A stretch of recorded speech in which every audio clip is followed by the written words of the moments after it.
Welcome to a very super late version of Pinsire Basketball Live. The Boston Celtics are heading to Dallas up 2-zip in a best of seven series.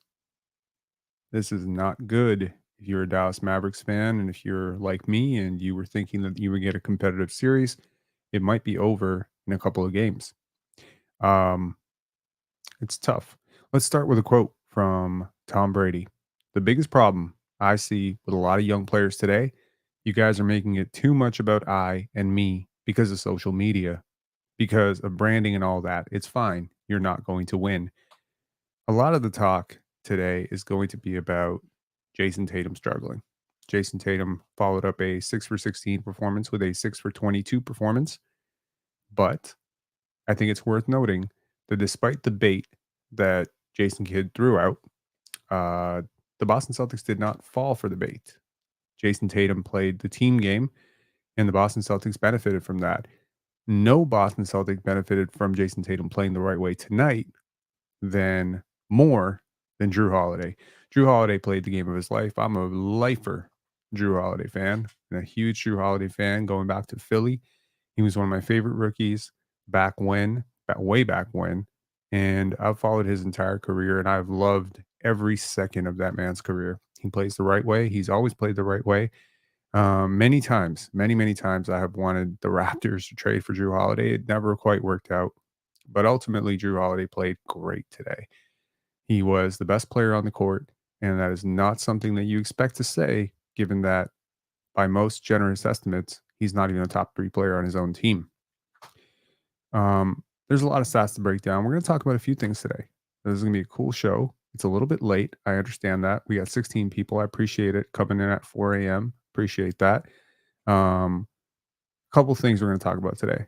First thing we're going to talk about is what's going on in this series and whether or not Dallas has a chance in hell of coming back now that they're going back home, and hopefully their role players play a little bit better in Dallas. The second thing we're going to talk about is um, we're going to talk a little bit about the draft, and we're going to talk about it from a general point of view of how to identify players who will fit in your organization, young players, older players, etc. Just mapping the variable that makes somebody good for your team. Okay. Because I think that the Dallas Mavericks and Boston Celtics over the last 12 months, no team that I can think of has done a better job of roster construction than these two teams. And they are reaping the rewards of it right now, given the fact that they are both in the finals. Okay. So, first, what's going wrong with Dallas? It would be really hard to talk about what's going wrong with Dallas without talking about Kyrie Irving. Kyrie Irving has 28 points in 2 games. He has 8 assists and 5 turnovers. He is shooting 35% from the field. This is the same guy who averaged 27 a game against Minnesota. This is not the Kyrie Irving that we were expecting. If I had told you prior to this series that Kyrie Irving would not only not outplay Jrue Holiday, but he would be outplayed by Dereck White in both games, I think you would tell me that Dallas was going to get swept. And right now, the Dallas Mavericks are very much on the verge of getting swept. Some fast math. all time. The team that wins game one in a best of seven series goes on to win the series 7 out of 10 times, 70.1% in all 77 finals that have happened so far. The team that wins both game one and two is 86% favored. The team that wins game one, two, and three is 100% favored because no team has ever come back from 0-3. So that is what the Dallas Mavericks are actually up against. The Dallas Mavericks are up against history. Luka Doncic is playing really well. He followed up a 1 assist game with an 11 assist game with 11 rebounds and 32 points, 31 points. He had a triple double. So he played great, but he can't do it alone. He needs help. Dereck Lively, our super rookie, a guy that we talked about a lot in our pregame analysis and pre-series analysis, that he was going to be the game changer. He was taken out of game one by foul trouble, and he was pretty ineffective tonight as well. All those shooters that we were talking about, the Derek Jones of the world, the PJ Washingtons, the other guys, the ancillary pieces for Dallas, they haven't shown up. right? They have not been great. There was a massive no call, a massive no call. It was a 5-point game. PJ Washington goes up for a dunk. They call it a block. I freeze framed it when it happened. I said that is not a clean block. That there was a foul on that. And lo and behold, all the talk now is that Jaylen Brown had pushed him in the back. That was clearly in the line of sight of the referee. The referee swallowed their whistle. As much as I do not want a series or a game to be determined by the referee because they call a foul that wasn't really a foul because the guy flopped, when a guy is airborne, when he is going up for a dunk, you must protect them and you must call that foul. 10 out of 10 times, that is a foul. You cannot push your hand. Guys have gotten called for fouls for way less than what Jaylen Brown did. PJ Washington, full speed ahead, ends up in like the fourth row after that. That was a really big defensive play. Credit where credit is due, but it was a foul. The Boston Celtics offense has been incredible for the most part. Jayson Tatum has struggled, yes, but he made all the right plays as a playmaker. But how do you stop this team? That is the central point of this. How do you stop this team? They are so freaking talented. I remember a game, I think it was last year, where Giannis was missing for the Bucks and Jrue Holiday lit up the Toronto Raptors. Like he just lit them up. And I think he scored like 32 or 33 points. And you got a glimpse into the talent that this guy is. Now, he's not an A1 talent. And for Milwaukee, there were some struggles. If you have to rely on him as your second best player and his closer, and if you have to put Jrue Holiday in the Damian Lillard role, maybe you'll struggle. But Jrue Holiday as a fourth option that you can just break him open and he can just attack advantages. And that's really what this series comes down to. It's advantages. It's the advantages that Dallas creates off of Luka penetration, where once that advantage is created and a second defender comes to the ball, which happened quite a few times, it's that second Dallas Maverick that is not able to exploit or make the Boston Celtics pay, either because they cannot make shots. Once again, Dallas, I made a big fuss about this in the first game. Dallas got one corner three last game. Okay. It was Josh Green with 1 minute left to go in the game. He hit a corner three, which means Boston has given up exactly two made corner threes in two games. The Dallas Mavericks shot 23% from three tonight. Now, it doesn't matter that they held the Boston Celtics to an unusually chilly 26%. You know, a lot of people thought that Boston was going to come out and choke game two. I really thought Boston was going to come out and choke game two. I felt that the record that Luka has after losses, the record that the Mavericks have in game twos, that this would hold true, that Dallas would win this game. You know what? They lost this game despite how poorly Boston played at times because Boston played harder than them. You know, you can't be the less talented team and also get outworked. Now, there's a big problem that the Dallas Mavericks are facing right now, which is they can't contain dribble penetration. They really can't. Luka is a very weak link on defense, and it is double exacerbated by the fact that he is hobbled, and it is triple exacerbated by the fact that you're going up against a team where you have three guys who can drop 30 on you at any given time. Actually, correct. You have five guys who can drop 30 on you at any time. The only guy in the central rotation for the Boston Celtics that can't drop 30 is probably Al Horford, and that's probably because he doesn't want to. Kristaps Porzingis did not have some super blazing hot start today. He missed all three of his threes. It didn't matter. It didn't matter. Jayson Tatum couldn't buy a basket. His offensive, honestly, his isolation percentages are the stuff of nightmares right now. It doesn't matter.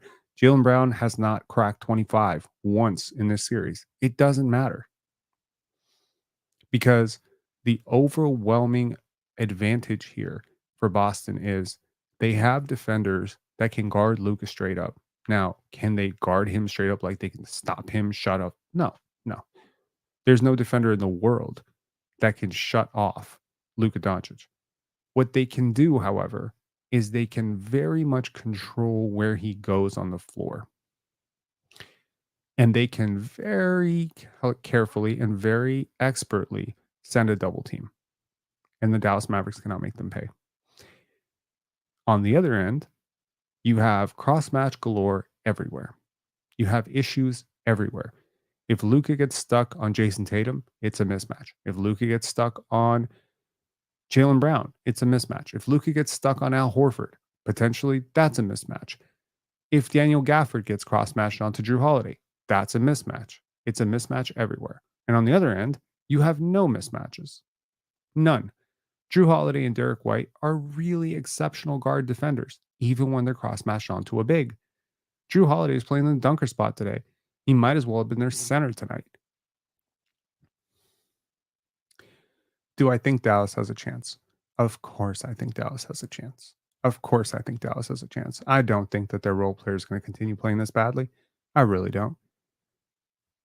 But man, at some point, Boston is making it so hard on the Dallas Mavericks to just keep up. I mean, it's not like Dallas is just mailing these games in. They're trying. It's just they're so overwhelmingly outmatched. This reminds me a lot of LeBron in the finals against the Spurs. Try as you may, you will not succeed. That's 3 against 1. That's what it feels like. And if Kyrie Irving does not show up in this series, right now it feels like 5 against 1. It really does. Because say what you will about PJ Washington, he's a role player. Dante Exum, he was playing in Serbia last year. He's a role player. Josh Green is a role player. Jaden Hardy, role player. Daniel Gafford, he was the starting center on one of the worst teams in basketball this year. He's a role player. Dereck Lively is a rookie. Now, these guys may have played above their head for most of the season so far, and they've been fantastic, by the way. They've been fantastic. The Dallas Mavericks are not here by accident. But with Luka injured and hobbled, and a team that is able to really, really make him work defensively, and if he doesn't work, they score. Every time, they score. The scary part about this is they're not even playing that well. They're just playing really hard. The Boston Celtics are not playing that well. They're not making great shots. The Boston Celtics shot 45% from the field. They could have easily shot 55% from the field. They shot 26% from three. They could have easily shot 35%. And now we're talking blowout. Nothing is going to go right for Dallas if Kyrie Irving does not get involved in this series. If he plays well, they play well. He is holding the balance of this whole series in his hands. Because once he starts to play well, now you'll start to see Dereck Lively, Daniel Gafford get open at the rim. Now you'll start to see cleaner corner looks. That's the thing that's so troubling. Those corner threes are just gone. They're a really big part of what Dallas does offensively. Those attacks at the rim where the big is cutting behind and getting an alley-oop, that's a really big part of what Dallas does. They got one of those tonight. If I recall correctly, they got one of those. Let's take a quick look at the team stats here.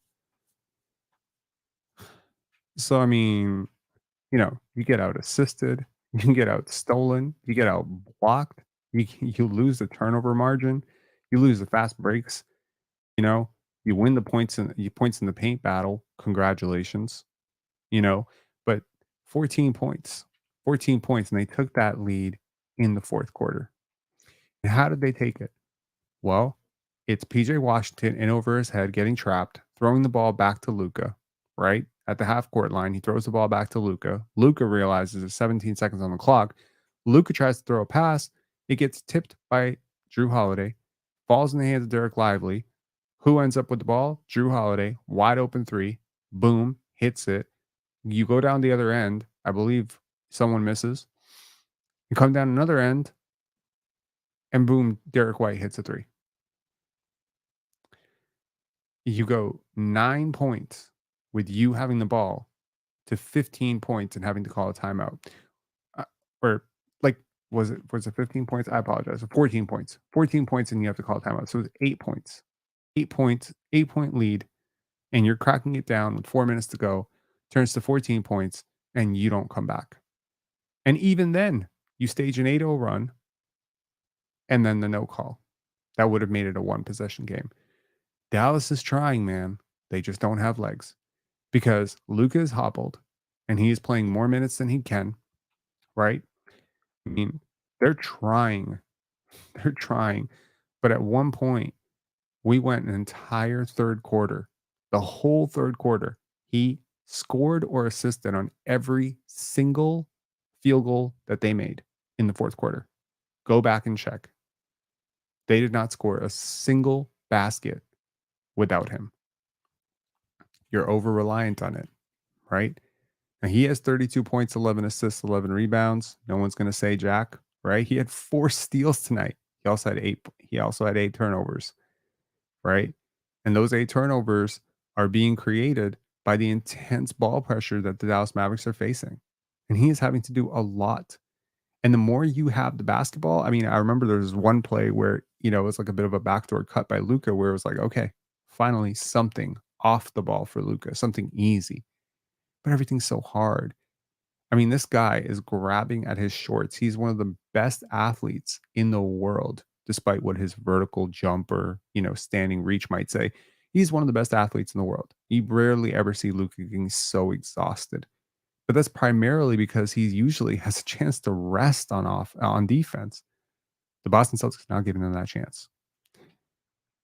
For Boston, it was the Jrue Holiday show. 26 points and 11 for 14. He's the only guy in the starting lineup that really, really had it cooking. Jaylen Brown with another solid game, right?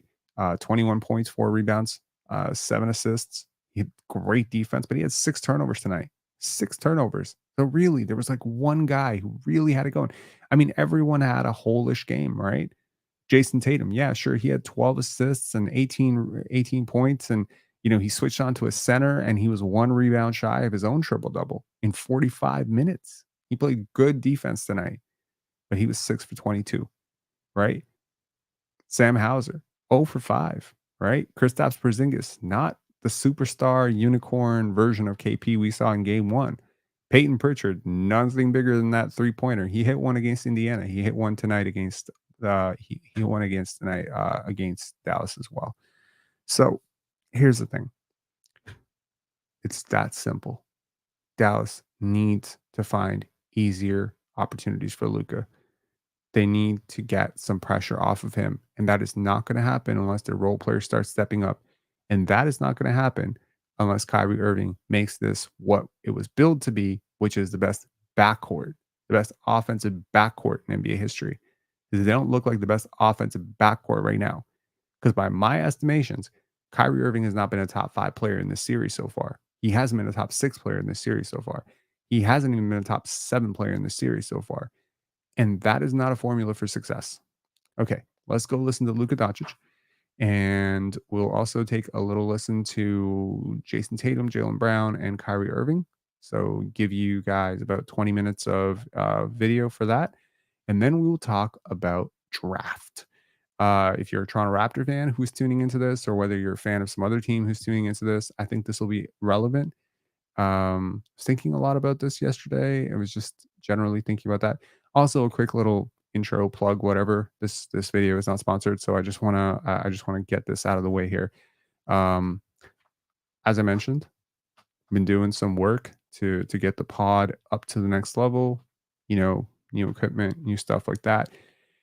Someone had the really bright idea. One of our subscribers had a really bright idea. They're like, "Hey, I want to donate. I want to help. Whatever. Can you make an Amazon wish list?" I had never heard of an Amazon wish list. Looked it up. Sounds like a great idea.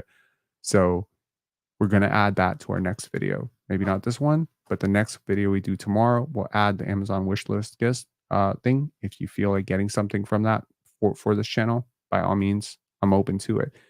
I spent most of today actually clearing out everything that I don't need and selling it on Facebook Marketplace. So putting together some money there as well. Want to be able to get the video quality up. Want to be able to get the sound quality up. If you're a longtime listener of this channel, hopefully it already sounds better because this audio mixer is pretty cool. We're going to keep taking this up, right?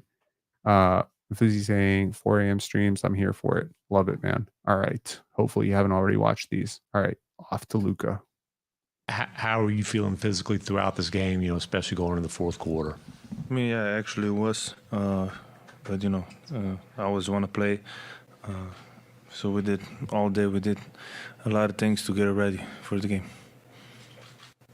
And how were you feeling physically tonight? Obviously, a lot of minutes, going into the fourth quarter, especially.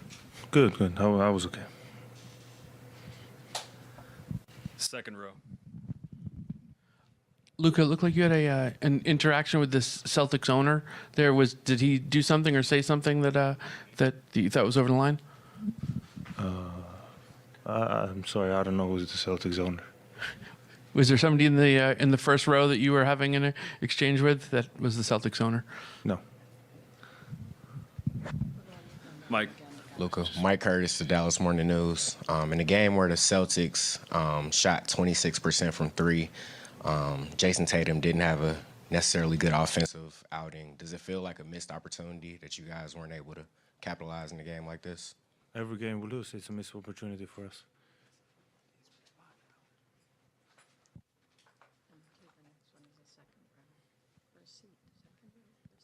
Go here. We'll go here on the first row, pink shirt. Mike Leslie, WFA. Luka, later in the game, it seemed like you guys started to be able to get more people involved, but for a while there, first and second quarter, even into the third, it seemed like it was heavily you. What did finally start to work, and how can you guys get more people involved offensively earlier on in the game? So you said in the third there was less people involved? I'm saying in the first half it was mostly you, and then you guys eventually started to get more people involved. What eventually worked? Yeah, I mean, obviously it didn't work because we lost.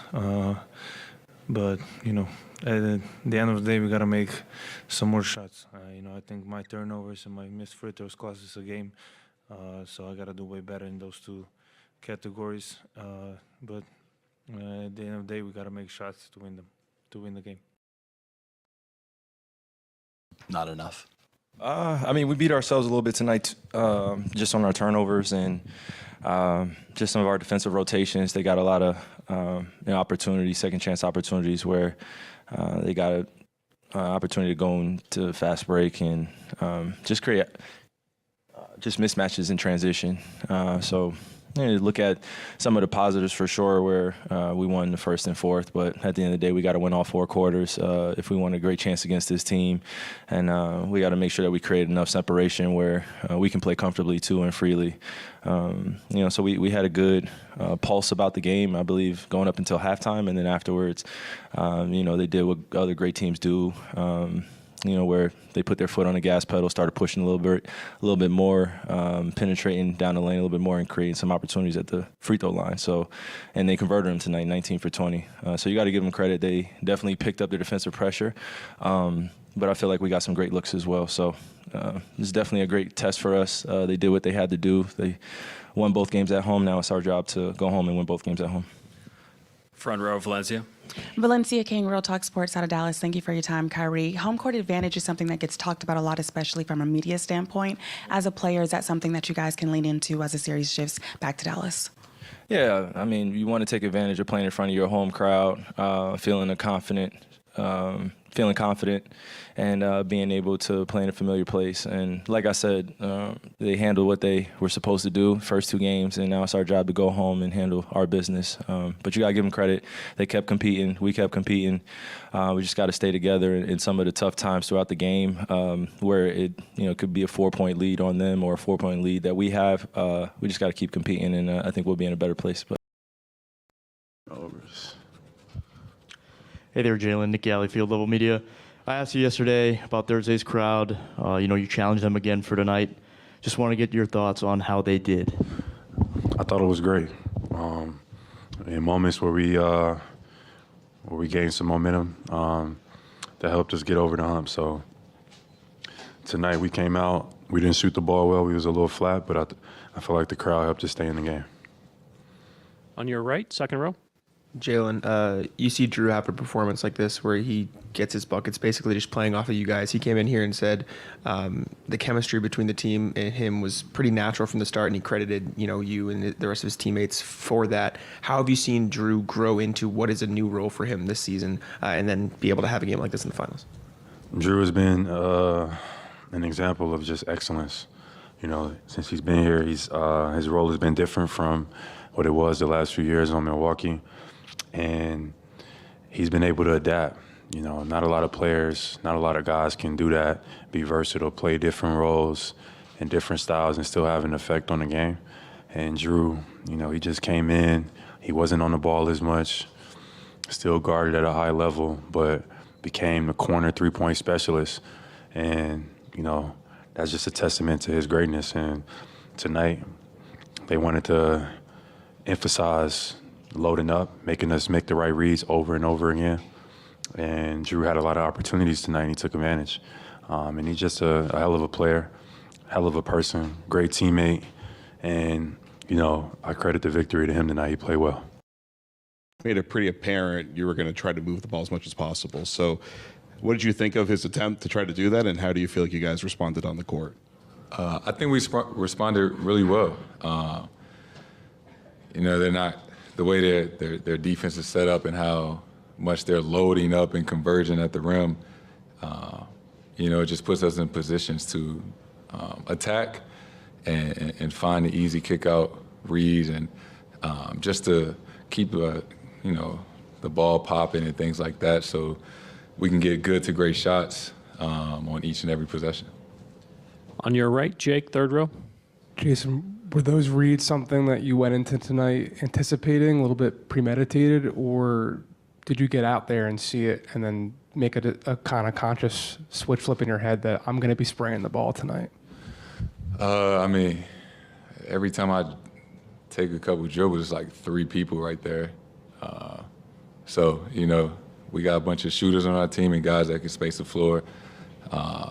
They kept leaving Jrue open, and so it wasn't like I had to do anything spectacular. It was just about finding an open guy. Dave, here on the left. Jayson, Jrue led you guys in scoring tonight, led you guys in rebounding tonight. You're up 2-0 in the NBA Finals. Where would you guys be as a team without him? Good thing we don't have to find out.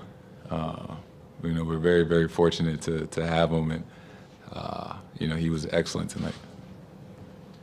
Nick, you're in the front.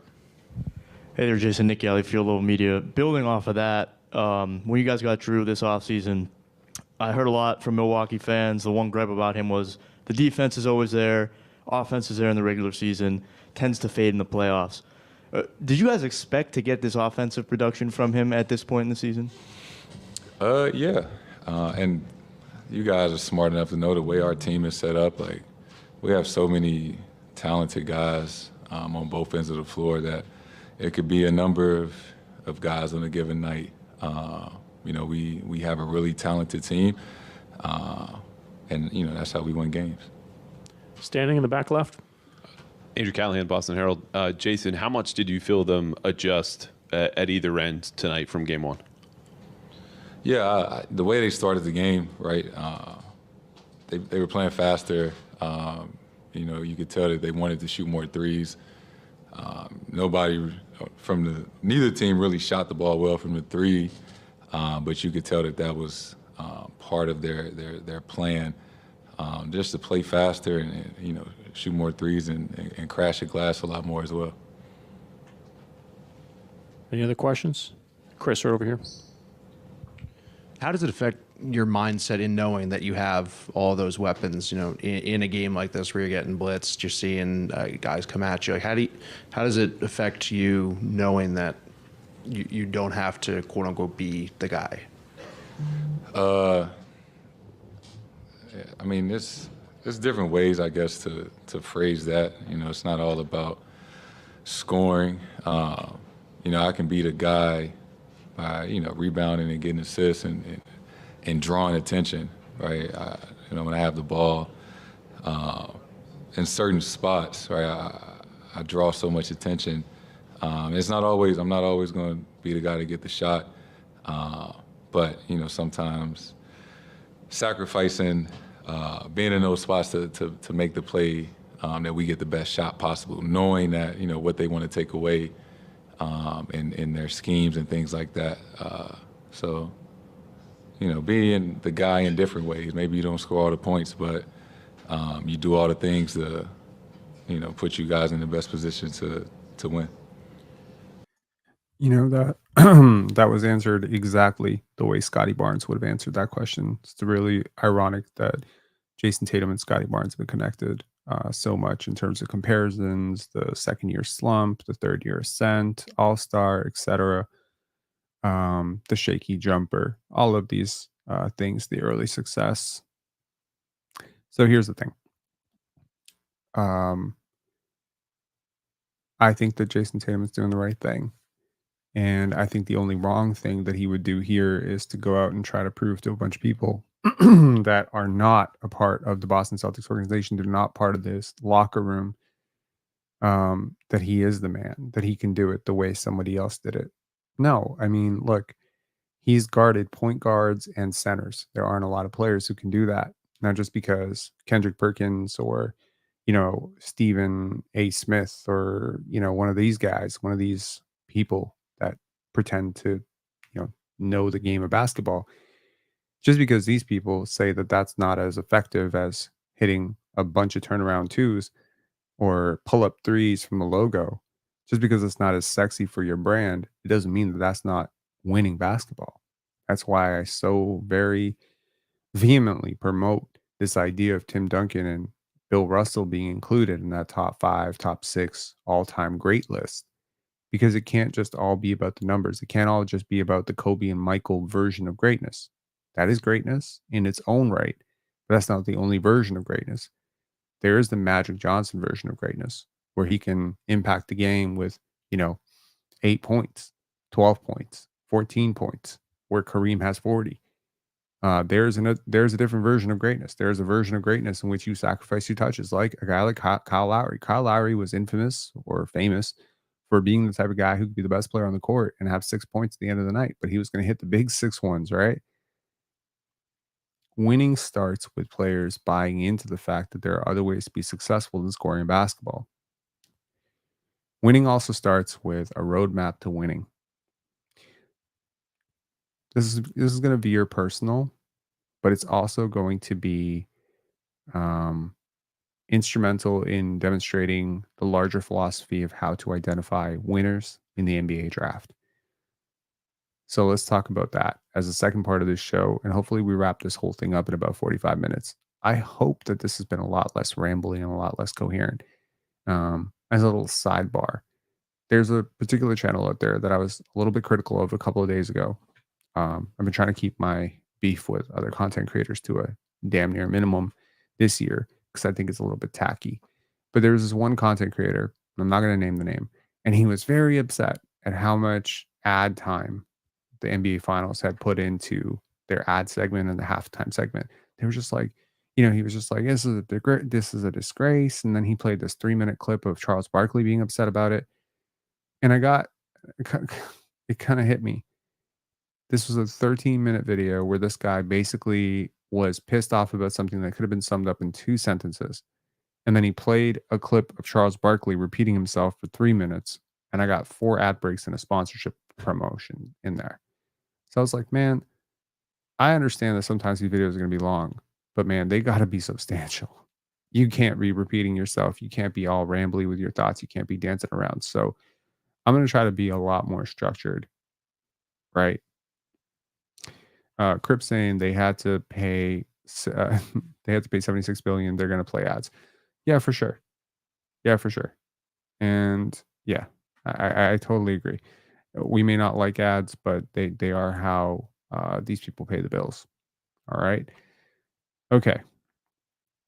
The roadmap to success. So this is a conversation that, my girlfriend and I have been having the last couple of days about how do you identify winners and losers in life? How do you yourself know that you are on the path to winning? And I think it opens up a broader philosophical discussion about how to interview rookies. You know, every agent plugs their rookie, every trainer, every agent, every group plugs their rookies and their clients with all the right answers.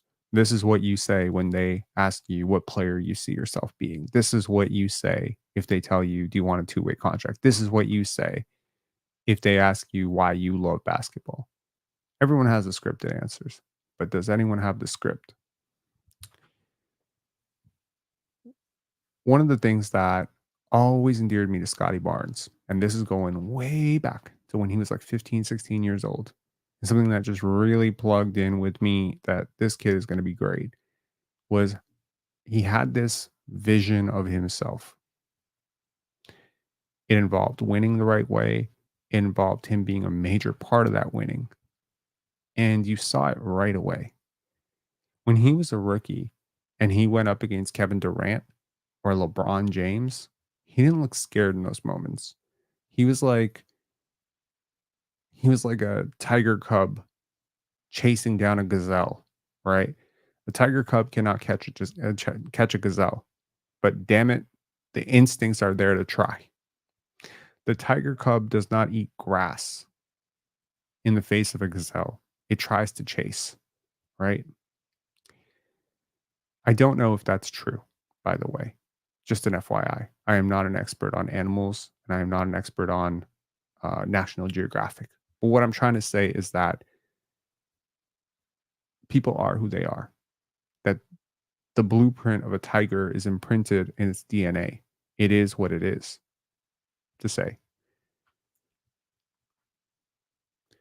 There's an old saying that the skills of a farmer will give you the life of a farmer. Right? So we see it every year. We see draft coverage where we start talking about guys like Zach Edey, Donovan Clingan, Stephon Castle, Ron Holland. And we start talking about them like they're better than players that are already in the NBA, which they're not. Most of them aren't. Most of the rookies in the current class, the 40-ish, 42 who will actually play in the NBA this year, will be among the 100 worst players in the NBA. There might be 2 exceptions to that rule. The vast majority of these guys are not going to make it past year 3. Especially in a draft this week, the vast majority of them are definitely not going to make it past year 4. So in the end, we're going to be talking about 8 guys, max, 10 guys, 12 guys who have long careers. That's a 1 in 6 shot. And they could be anywhere. James Wiseman was a number 2 pick. Marvin Bagley was a number 2 pick. I don't know if either of those guys are going to see a 3rd contract. I don't. Do you?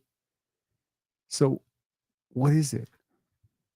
What is it that makes LeBron the franchise changing talent and Zion less than that? Is it all physical? Because that's what we like to measure right now. We like to measure vertical jump. We like to measure all this stuff. Is it production at a previous stage? Is it just box plus minus in college? Do we just, throw a dart and say, okay, this guy was productive in college. This guy won a national championship. Is it college pedigree? Is Zach Edey going to be great? Well, if that were the case, Doug McDermott would be an all-star. It's not a one size fits all. It's not an easy answer to say this guy's going to be successful because of X. It's usually X, Y, Z. And it's X, Y, Z, and probably with a dash of A, B, C, with a dash of E, F, G. But there has to be something that cues all of those things together. And I think it comes down to, ultimately, what's your map? What are you trying to do? What are you trying to do? What is your map for yourself? How do you see yourself in the league? Because that's my first domino.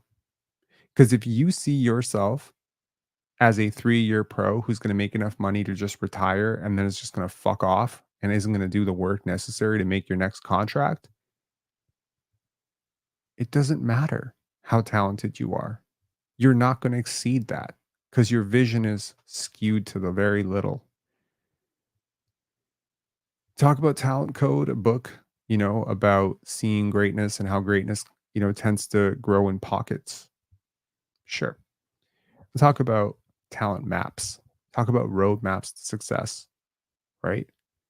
So if I'm interviewing a prospect, just the same way I'm interviewing a programmer for our film festival, just the same way I'm interviewing a DP, my first question is, what are you trying to do? What are you trying to do? Are you trying to punch the clock and go home? Or are you trying to make the greatest thing on earth? Now, here's the thing. You talk to Elon Musk or You talk to how often you see, not in hindsight, but really in the moment, go back and talk to the people who knew some of these people who became super successful, like a Will Smith, like a Oprah Winfrey, like a Michael Jordan. Like, really, really go and listen to the interviews with the people who knew these guys in high school and go and listen to what they said they were going to do, right? Now, everyone says they're going to do something, and then most of us don't do it.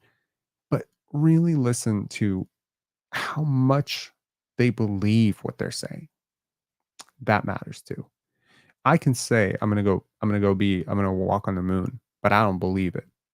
And honestly, I'm probably gonna say it in a way that you don't even believe me. But there are some people who make up their mind and say, I'm gonna leave this village, or I'm gonna be the first person in my family to graduate college. And they set their mind to it. And the minute they do that, suddenly their behavior reorients. They start taking risks. They start making sacrifices that they would not have made had they not believed what they said, because that's their map. When someone says to you, I'm going to be the best center in the NBA one day, you have my attention. Now I need to prod. Now I need to shit test. Now I need to ask. If someone says, I want to win 3 championships, you have my attention, because immediately you are willing to set a goal that is very likely not going to happen. Scotty Barnes said on draft night, go back and listen to his draft night interview. He said, I think I can be one of the greatest, and he corrected himself, the greatest player in the NBA. And the way he said it, I believed him. Why did I believe him? Because I have seen every single thing he's done from point A to point B to point B to point C, all the way through, from Roosevelt to Montverde to the Sharks to AAU to Team USA. All of it has all been congruent with that. He's not saying he's going to be the best player in the league or one of the best players in the league, and then he messes up his workouts and he's not working hard. He's not taking care of his body. He's showing up to camp out of shape. He set goals for himself in his rookie season, and he executed those goals day after day, winning Rookie of the Year, making the playoffs, all these things, buying his mom a car, all these things. So here's the thing. He's going to keep doing them. And you know who else is a little bit like this? Emmanuel Quickley. Emmanuel Quickley is like this too, as they call him Manny Quick. You know who else is a little bit like this? Grady Dick. You know who else was a little bit like this? Pascal Siakam, Fred VanVleet, right? Goals may be different. Goals might be money-oriented, status-oriented, star-oriented, but nevertheless, they are large goals, because when a guy who is undrafted out of Wichita State says he's going to be an all-star someday, he's going to be a starting point guard in the NBA, and everything he's doing in practice and everything he's doing behind the scenes and all that work he's putting in the summer is geared towards making that goal a reality, bro, the shit you would not believe. Now, I'm saying all of this from the heart because it comes from experience. Now, I'm not an NBA player. I'm not a multi-billionaire. I get it. Who the hell am I? I'm a guy who runs a podcast. But I'm also a person who came out of government housing. I was the poor kid in government housing. I sometimes reflect on those moments, and I remember to myself that I was supposed to go to prison. I was supposed to end up on, drug addicted opioids or something. I was supposed to be way further away from where I was. I was not supposed to become the president of my fraternity. I was not supposed to graduate university. I was not supposed to get a scholarship. I was not supposed to buy my home. I was not supposed to do any of these things because my family, lineage, environment were not constructed for me to be successful. I had to construct a cave within my environment to become successful. And the truth is, the only thing that I wish I can go back and tell myself when I was 16 or 15 or 14 or whenever the hell I drew this map for myself, the only thing I wish I could tell myself is dream bigger, bro. You're not dreaming big enough. You want to get out of the projects. You want to get out of government housing. You want to be away from poverty. No, no, no, no, no, no. Aim bigger than that. And that has been the biggest adjustment in my mid 30s, is trying to get over the fact that I achieved the goals that I set out for myself in childhood. I am not in government housing. I am not struggling for every meal. I am not enduring all of the bullshit that my parents had to go through, I came up past that. I am not an uneducated person. I'm not sitting in prison. I don't have 6 kids that I don't talk to. Everything that came on in my environment, I came up I came over that. Now the time is to set new goals and really believe in them and buy into them. Buy stock in your goals. So I say all of this to say that that is who I look for in the draft. I look for a person who A has a roadmap for themselves in the context of basketball, which makes me believe that they are a good investment. If that person's roadmap is literally to be an NBA champion one day, and I believe that they're going to do everything in their power to make sure they win that championship, that's a person I want in my locker room. Right? If I find someone who says I want to be an all-star, and I believe that their work ethic and what they have shown to date, see, because here's the thing. We are always ever evaluating a prospect in a very, very small sample size. It's always small. Whether they're a 3-year college pro, 2-year college pro, this is a very small sample size. It's a handful of games, a handful of games. And if they played at a small school, it's an even smaller handful of games where you can actually judge the sample size against decent competition. How do you know? Well, you got to draw a line. You got to draw a line. The first line you got to draw is where they were 5 years ago to where they are today. Is there growth? Is there progress? Now you got to draw a line between the alignment between what they're telling you they want to do and what they've already done. Now you got to draw a line between what's been done in the past, what they're trying to do, and whether there is even some semblance of possibility that this is possible. If Pascal Siakam was 5'11", Pascal Siakam would not be in the NBA. Fact? Of course. Because that's not possible. He was never skilled enough, athletic enough, gifted enough to make it at that size. But because he was 6'9", because he was super coordinated, and because he had a hard work ethic, and because he was newer to the game, they bought into him. OG Anunoby. He had an ACL tear. Had he had an Achilles tear, they don't draft him. There are subtle variables that make certain things possible and certain things impossible. But the first thing that has to happen, is the vision. That has to happen. Now, it may seem floofy to some people. It may seem like woo-way. It might sound like, what is the spiritual shit, Rob? This is supposed to be about basketball. Let's talk about their jumper. Let's talk about their form. Bro, I'll tell you right now, there are a lot of people that I grew up with, a lot of people that I've watched my whole life that had broken jumpers and fixed them. Okay? It's not easy, but if it's worth doing, you'll find a way. And if it's not, you won't. You'll find excuses. Okay? There are certain guys who come into the league, can't shoot, 10 years later, still can't shoot. That's those people. Okay? And then there are certain people, they can't really shoot, and then 2 years later, they're gunners. Jrue Holiday is a great example of a person who had a great roadmap. Personally, as much as I am disappointed to say that it looks like the Mavericks may lose this series, by the way, just want to be clear, I picked the Mavericks to win in 6. Still could happen. The odds of that happening right now are less than 1%, though. So, right now, I'll say that the thing that makes me happiest here is that I like a lot of players in the Celtics. As much as I was rooting for Dallas to win this series, as much as I'm rooting for a long series as a basketball fan, one of the people that most exemplifies everything I'm talking about right now is Jrue Holiday. Jrue Holiday was discarded by the we talk a lot about the way the Raptors operate, right? Only wanting to send Pascal to the place he wanted to go, is wanting to send OG to the place he wanted to be, wanting to send Kyle to not sending Kyle to a place just to get a first round pick or whatever, holding off, letting him decide, him being too important, right? Not trashing Kawhi or saying anything mean about Kawhi to save face after. This is an organization that has been really, really classy. The Toronto Raptors are a Class A organization. And one of the things they don't do is they don't mess up their players. They don't mess up this reputation that they have with their players. And what the Milwaukee Bucks did, just throwing Jrue Holiday away to Portland, of all places, Portland, bro. You threw the man to Portland after you won a championship. He was instrumental in that, right?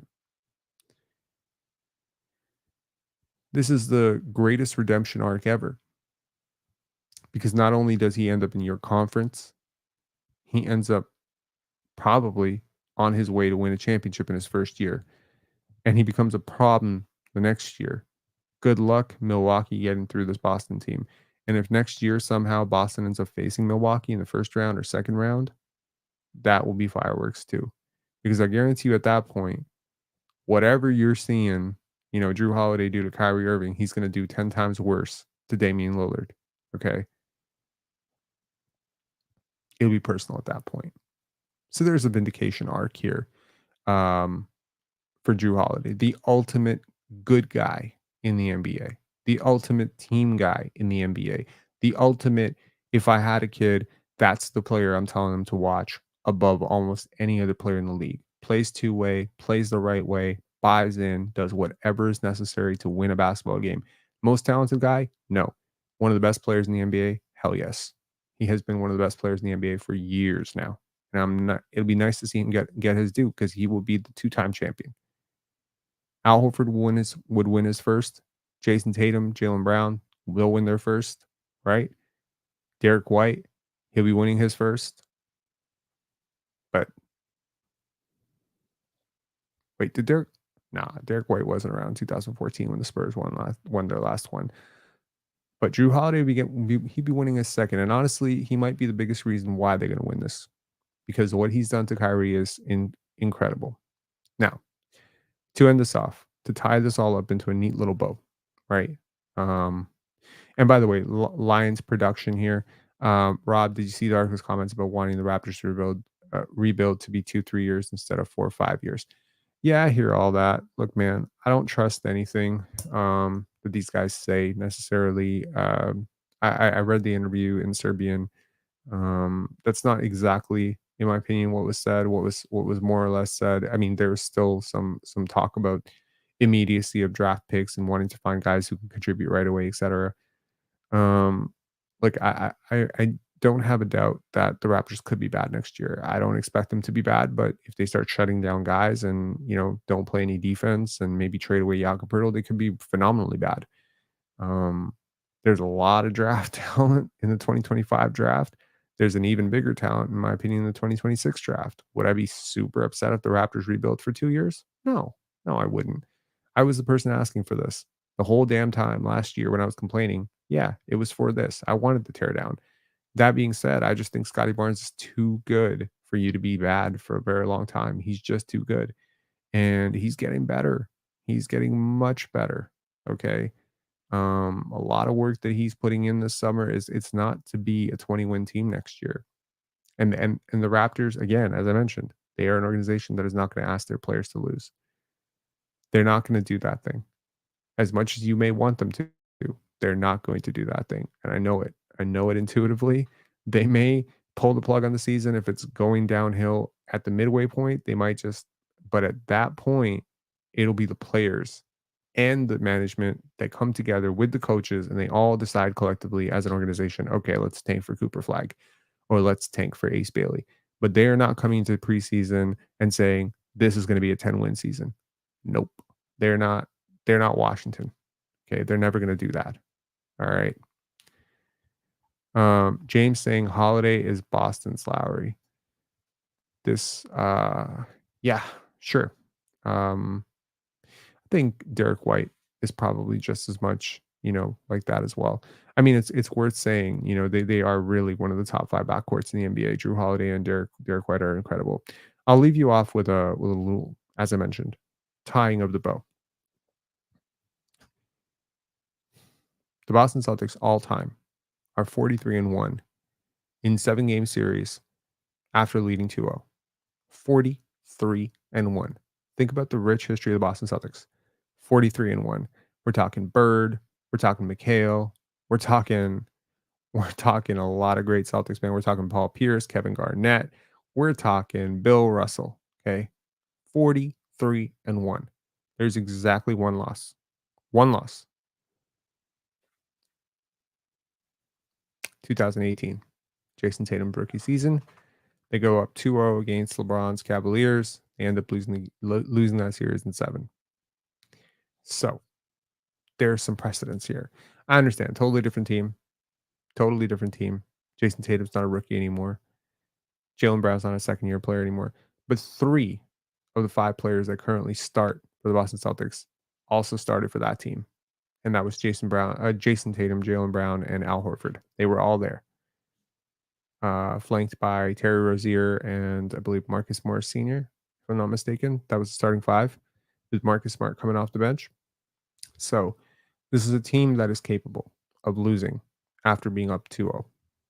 Is that fair to even say? Look, at this point, if I had to bet my house that the Boston Celtics were going to win, yeah, sure. You know what I mean? Like, what, 50-1 odds? Sure. I think it's very possible based on what we've seen that it would be crazy for me to say objectively that Dallas should have a chance in this series. But what I'll say is that when you have the best player, you have a chance. And a series doesn't actually start until the road team wins a game. And the road team has not won a game yet. So, of course, the deck is stacked. Boston has been a fantastic road team. They haven't lost a single game in the road in the playoffs. And it's worth noting that Dallas has been a pretty bad home team. Back against the wall, this is your season, Dallas. In 2 days, it could all be over because 0-3 means the same thing in every language that Luka speaks, and it is Cancun. Okay, so I understand he's hobbled, but he's going to have to come up with the performance of his life. I expect him to. I do not expect Luka Doncic to go out without, scoring 40 points or something like that. But more Luka is not the answer here. The answer is more Kyrie. The answer is a better Kyrie.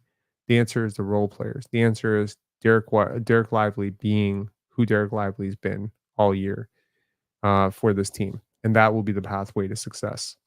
I hope you enjoyed this podcast. I certainly enjoyed doing it a lot more than I usually do. I feel like, I don't know. I don't know. It's something about this new audio mixer, which again, every single time I talk about this audio mixer, all I want to do is literally pick it up and show you guys, but it's plugged into things. And if I did it, then you know what I mean? It would just unplug. So I think it's as the equipment gets better, right? A few things that I wanted to Lions production saying it sounds great. Does it sound better than usual? I feel like it does. And I finally have the headphones to be able to monitor this. But yeah, a few things that I was looking into were sound pads for soundproofing for the studio room here, and perhaps a new webcam. I was thinking of getting a Mac. Shout outs to every single person who sent me a whole bunch of advice on how to buy Macs and how to buy a better Mac or whatever that. I thought about getting a Mac upgrade on the 2011 thing. I think what I'm going to do instead is I'm going to just shift my Mac Pro into here so that I'll have a little more desk space, mount my thing, and then just get a webcam. I don't have to get an iMac, right? I don't have to be lazy and get an all-in-one. Yes, absolutely. That's great. I'm so happy to hear that. So this is the funny thing. So this whole time I've been using this H6 recorder and it was already a little bit faulty and a little bit defective. And there are certain times where my voice would go in and out. And I just thought it was maybe the mic or whatever. I never even thought the audio interface was bad. And now working with this audio interface, even before it even works properly, because honestly, it's not even working to its full effect right now. It's really not. I've tweaked the most minor things. I'm not some sound expert, so I don't know entirely what I'm doing in terms of tweaking settings on and off. I'll learn a little bit more. Once I am able to upgrade my computer, I'll be able to use the software on here to be able to manipulate certain frequencies and whatnot so it makes sound even better. Get the webcam up. Honestly, we are slowly getting on our way to the best podcast in terms of Raptors. And also, I will say that all of this work for the finals, I've been doing 5-page reviews, 4-page reviews, and game summaries and stuff like that. It is making me so much more studious about the game. It's making me pen and paper the whole game. I always used to with the Raptors games, especially last year, not this previous year. There's a couple of times where I didn't watch a game twice or whatever. But the previous year, I was so studious and so disciplined that I would watch every single game twice. I would do little game breakdowns. And it honestly, like, as much as I think I know about basketball at times, there's always a room to grow and get better and more detailed. And to be able to really, really take in what's happening in the finals and to go back and double check, triple check what I'm seeing. Like, hey, are they really blitzing this coverage? Are they really icing this pick and roll? Like, I thought I saw it, but did I really see it? And then writing it down, it's training me in such a way. It sucks that the algorithm promotes instant reactions, right? Because I think that every content creator would make better videos discussing games if they could take the 3, 4 hours to just watch it again. You know what I mean? And it's too bad with the Toronto Raptors. What's going to happen next year is ultimately we're gonna have to do the instant reacts. We're gonna have like an 20-minute buffer between when the game ends. And if I take any longer than 20 minutes, y'all are gonna go watch something else, or everyone's gonna watch something else, and no one's gonna watch our live stream. So I just need to get away to do this all in real time. Like while the game is happening, I need to be making the notes, but I also need to be watching the game. And I think the DVR, PVR, whatever they call it, like God, I'm so technologically stunted. The ability to rewind, fast forward, pause, etc. I didn't have that on my previous cable, so just getting that now, flashing up to the 21st century, being able to do that, which means sometimes at halftime I can actually go back and instead of watching all these ad breaks and people talking about the game, especially with the Raptors, Alvin Williams, Leo Routins, whatever. I don't need to hear what these people have to say about the game. No offense to them. Just watching that stuff back, I can go back to a particular play or particular, whatever, and be able to diagram it. So it'd be really cool. There's also something that I was looking at, which is really cool. And it is an iPad or some sort of thing that you can draw on where you can connect it to your computer and you can draw on it. So I could draw out a play and y'all will be able to see it on here and I could write it out. So I want to find a way to yeah. Lions production saying, did you get a Focusrite mixer? So here's the funny thing. I should have. I really should have, because it would have been a hell of a lot cheaper than what I went with. I went with a Rodecaster 2. So I ended up finding a Rodecaster 2 for $600, which I thought was a fantastic deal because they usually run for about 900 plus tax. And because I bought it off Facebook Marketplace, I saved on the tax. And it was barely used. Like it's really like almost in brand new condition. So I was like, shit, like let me future proof this. Now, obviously, with the Rodecaster versus what you're talking about, the Focusrite, the Rodecaster's big, I guess, claim to fame is that ultimately I can hook up like 4 different people to this, right? So if I ever do so Lions production saying, "Oh, those are great." Yeah, they're fantastic. They're awesome. But ultimately, is this overkill for what I'm doing right now? Hell yes. But once again, as my earlier point about drawing a bigger roadmap, I haven't dreamed large enough with this podcast, have I? Right? I really haven't. I'm doing these interviews, doing these videos in a little dingy room, right? Which a lot of people often joke is my mom's basement, even though it's not, and off of a 2011 Mac. And it's just like, hey, like if I were Joe Rogan, this is actually, I'll end this live on a very random thing.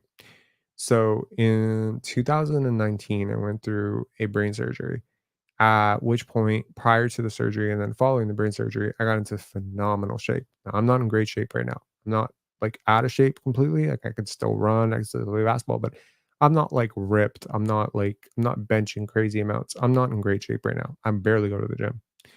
But at that point, I got into the gym. And you know what my hack of getting to the gym was? Like my hack pretty much the entire year, 2019 to 2020, right? My hack for that entire year was I flipped the equation of how to do things. For instance, I really admire Michael Jordan's work ethic, right? Now, a lot of people wonder what it would be like to be Mike, right? They wonder what it'd be like to fly through the air. They wonder what it'd be like to be a billionaire. They might wonder what it'd be like to be the baddest man on the planet. They might wonder all these things. They might wonder what it's like to be Kareem. They might wonder what it's like to be 7'2" and hit skyhooks. But here's a question. Forget about trying to be like those people. What if they were you, right? So here's a question that I would ask myself. So I'll walk into the gym and I'll be like, okay, just imagine for a second that Michael Jordan, like the heart, the mind, the vision, the eyes, the heart, all of it, that dude just ended up in your body right now, right? And he's in his prime and he looks in the mirror and he sees you. What's he doing right now? I'm pretty sure he's going for a really hard workout because he's out of shape, right? Like, think about it tomorrow. Like, if you wake up, right? Just ask yourself, somebody that you admire, maybe someone who's more productive than you, maybe someone who's more disciplined than you, and ask yourself, if tomorrow they woke up with your life, what decisions would they make? And then make those decisions instead of the ones you want to make, right? Um, comes down to what would Jesus do or what would so and so do. That's a great it's a great way to get yourself out of your own patterns, right? So it's almost like, for instance, Rob would definitely go for the ice cream when he's feeling a little bit upset about something or depressed about something or had a bad day. He's going to go for the ice cream. He's going to go for the chocolate bar. He's going to go for the pizza. But what would Kobe do in that situation? He would go for a run, right? So do what Kobe does instead of doing what you do because Kobe achieved better physical results than you ever will. You know what I mean? So that was kind of like the hack in 2019. And so I asked myself a couple of days ago when my podcast mixer broke, what would Joe Rogan do? Right? Joe is a podcaster that I admire a lot and he's someone that built a huge platform. It's not Joe Rogan, it's just an example that I'm giving here, but I could reference 1,000 podcasters that I really like. And most of the podcasters that I really like had a much better dream or a much bigger plan for their podcast than I did. And so now the goal is to take what we built here together as a community and then to take it to that next level where it's even better because I think this can get a lot better. Yeah. Anyways, I'll talk to y'all later. Thanks for staying up with me until 5 a.m. I hope you have an absolutely amazing day. And we will do a draft video. I apologize. I was supposed to do one yesterday. I did not. I did not forget.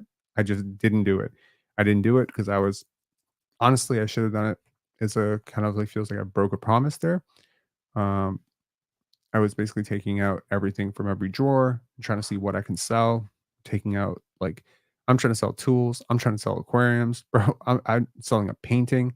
What I sell today, I sold a hanging clock for like $25 on Facebook Marketplace. I'm just piecing together all the money that I can to be able to put back into this. And I think that is another thing that I realized. The content creators that I really, really like, they don't pocket shit. They put everything back into their business. All the entrepreneurs that I really admire, all the ones that I really admired, always did this. They took 20% for themselves, they put 80% back into their business. Honestly, I haven't done that. Over the last year, I just haven't done enough of that. I need to put back into this. So that's what I'm doing. I'll talk to y'all later. Have a great day. Talk to you soon. Bye. Oh, hit like, subscribe. That usually helps podcasts. Peace.